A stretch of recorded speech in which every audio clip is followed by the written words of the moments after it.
Episode 9 की शुरुआत में हम डिमन कैसल में देखते हैं, जहाँ पे डिमन किंग बरन को मारने के बाद जिनू को उसके रिवॉर्ड्स मिलते हैं। वो सोचता है मगर क्या इससे मेरी मॉम इटरनल स्लंबर से बाहर आ जाएगी। और तभी हम देखते हैं कि आयरन जिनू के लिए उस बरन का वाहन वो ड्रैगन लाता है, जिससे जिनू अपने शैडो सोल्जर में तब्दील करता है और उसका नाम वो काइजल रखता है। और एजिल उसे देखकर कहती है ये तो अच्छी बात है, इससे हम जल्दी घर जाएंगे और वहाँ पहुँच के हम पार्टी करेंगे। लेकिन जिनू देखता है कि उसके कलेक्शन टाइम में एक सेट पूरा हो चुका है और जिससे उसे रिवॉर्ड मिलता है। और उन्हीं रिवॉर्ड्स में से एक रिवॉर्ड होता है शैडो एक्सचेंज का, जिससे उसे एक एबिलिटी मिलती है जिससे वो हर 3 आवर बाद अपनी जगह अपने शैडो से एक्सचेंज कर सकता है। और इसे दिमाग में रखकर जिनू एलिस से कहता है मुझे माफ कर देना, मगर लगता है तुम्हें अकेले ही पीछे जाना होगा। और ये कहकर जिनू वहाँ से गायब होने लगता है और उसकी जगह पे एक शैडो आती है और उसे एक नोटिफिकेशन आता है। इसका मतलब कि जिनू एलिस से कभी मिल नहीं पाएगा। फिर हम जिनू को देखते हैं जहाँ पे वो अपने सिटी आ गया होता है और आगे की जर्नी तय करने के लिए वो हवा में छलांग मारता है और वो काइजल को बुलाता है, जिसपे सवार होकर वो कहीं उड़ा चला जाता है। दूसरी तरफ हम सर्विलेंस हेडक्वार्टर में देखते हैं जहाँ पर मिस्टर गो कहते हैं हम हंटर्स के मैजिकल पावर को बेट की तरह यूज करेंगे, जिससे वो एंट्स क्वीन से दूर हो जाएंगे। और हम ऐसी एक मैजिकल वेव छोड़ेंगे जिससे वो एंट्स एक दूसरे से कम्युनिकेट नहीं कर पाएंगे। और इसी चीज का फायदा उठाकर हमारी टीम अंदर जाएगी और उस नेस्ट के अंदर हम लोग उस क्वीन को मारेंगे।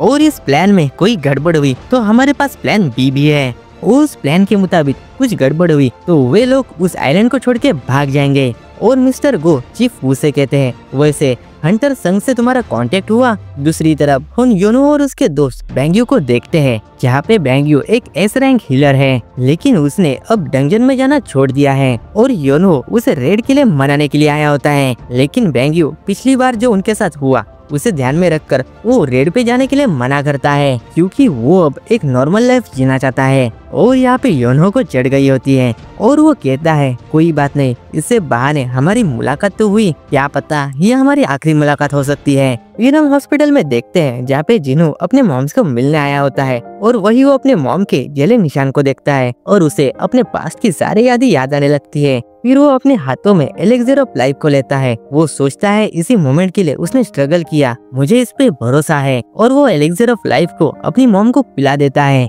और इसके बाद उसके मॉम के सारे वुंड्स हील होने लगते हैं। वो कहता है मॉम उठो, मैं लड़ा, मैं बड़ा हुआ बस तुम्हारे लिए, मॉम उठो, तुम उठो। और फिर हम जिन्हा को देखते हैं जहाँ पे वो मून की तरफ देखती है और उसे कुछ फील होता है। और तभी हम देखते हैं कि एक जोर से हवा आती है और जिन्हू देखता है कि मून की रोशनी में उसकी माँ जाग चुकी है। और अपने मॉम को देखकर वो रोने लगता है और इतने सालों बाद वो अपने मॉम से मिलता है। और आगे की कन्वर्सेशन में एक्सप्लेन नहीं कर पाऊंगा यार, मुझे सच में रोना आएगा। लेकिन अगले दिन हॉस्पिटल में ये बात फैल जाती है कि एक इटरनल स्लंबर से एक पेशेंट जाग चुका है और उसे सुनकर डॉक्टर भी हैरान होते हैं। और फिर हम जिन्हा को भी देखते हैं जो अपनी मॉम को देखकर उन्हें गले लगाती है और वो जोर जोर से रोने लगती है। जिनू सोचता है ये मेरे एफर्ट्स का रिवॉर्ड है जो मुझे मिल गया। अरे यार दोस्तों, लेकिन मेरे रिवॉर्ड का क्या? सब्सक्राइब कर दो चैनल को, हमें 1K का टारगेट पूरा करना है। और जिनू सोचता है यही मेरा असली रिवॉर्ड है। और दूसरी तरफ प्रेस कॉन्फ्रेंस में मिस्टर गो कहते हैं दुनिया में खतरे बढ़ रहे हैं उन उड़ने वाले एंड मॉन्स्टर्स की वजह से जो जेजू आइलैंड में है, और उन्हें पूरी तरह से मिटाने के लिए हम जेजू आइलैंड पर 4th रेड मिशन का ऐलान करते हैं, जिसमें बस हमारे एस रैंक के हंटर्स नहीं होंगे, हमारे साथ जापान के top class 10 S rank Hunter होंगे। और जो ए रैंक और उसके नीचे वाले हंटर है वो बाहर रहकर डिफेंस का काम करेंगे। वो लोग मेन टाइम में जॉइंट सपोर्ट का काम करेंगे और इस टाइम में हम कामयाब जरूर होंगे। और दूसरी तरफ हम बैंग्यू को देखते हैं, वो सोचता है पिछली बार जेजू आइलैंड पर रेड मिशन पे जाने के लिए यंगसन ने उसे इंस्पायर किया था, जो 3rd जेजू आइलैंड रेड में मारा गया। फिर हम जिनू के घर में देखते हैं जहाँ पे उनके घर की हालत देखकर जिनू जिन्ना से कहता है क्या तुम घर में साफ सफाई नहीं रख सकती जब मैं बाहर होता हूँ? और उनकी माँ कहती है चलो मिलके साफ सफाई करते हैं। और वे लोग घर की साफ सफाई करने लगते हैं और वे लोग आपस में ही बातें करने लगते हैं, जहाँ पे जिनू को अनईजी फील होता है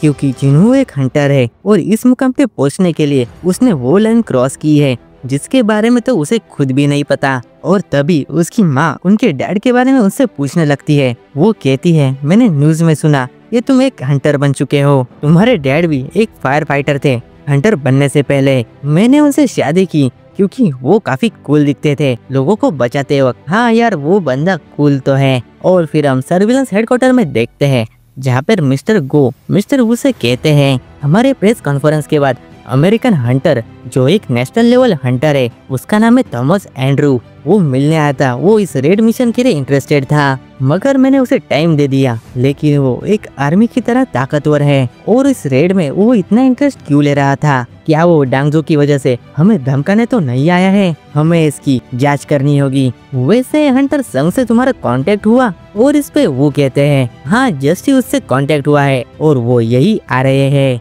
और जिन्हों के वहाँ पे आने के बाद मिस्टर गो उसे रेड मिशन के बारे में सारी बातें समझाने लगते हैं और मिस्टर गो जिन्हों को रेड मिशन को ज्वाइन करने के लिए एक रिक्वेस्ट करते हैं। और जिन्हों इसके बारे में सोचने लगता है और वो अपने मॉम के बारे में सोचता है और वो अपना डिसीजन उन्हें पता नहीं वाला होता है। तभी उसे एक स्ट्रॉन्ग माना एनर्जी फील होती है, जिसे देखकर मिस्टर गो कहते हैं क्या बात है, इतने दूर से भी तुम इसे सेंस कर सकते हो। ट्रेनिंग ग्राउंड में एस रैंक हंटर्स ट्रेनिंग कर रहे हैं, चलो उन एस रैंक हंटर्स को देखने चलते हैं। वही हम देखते हैं कि मिस्टर योनहो फ्लेम गिल्ड के मास्टर मिस्टर डॉन हुक के साथ जोरदार ट्रेनिंग कर रहे होते हैं, जहाँ पे वो योनहो को पटकते हैं और वो कहते हैं बच्चे अभी तुम्हें और सीखना है। और योनहो कहता है मैं ऑफिस वर्क ही करता रहता हूँ, तो मुझे ट्रेनिंग करने का वक्त नहीं मिलता। और वे दोनों फिर से एक दूसरे से भिड़ने लगते हैं और जिन्हू और मिस्टर गो उन्हें ऊपर से देख रहे होते हैं। और वहाँ पे जिन्हू कहता है मिस्टर ब्लैक तो ठीक से लड़ भी नहीं रहे। वही चोई आता है और वो कहता है अगर योनहो ने अपनी असली पावर दिखाई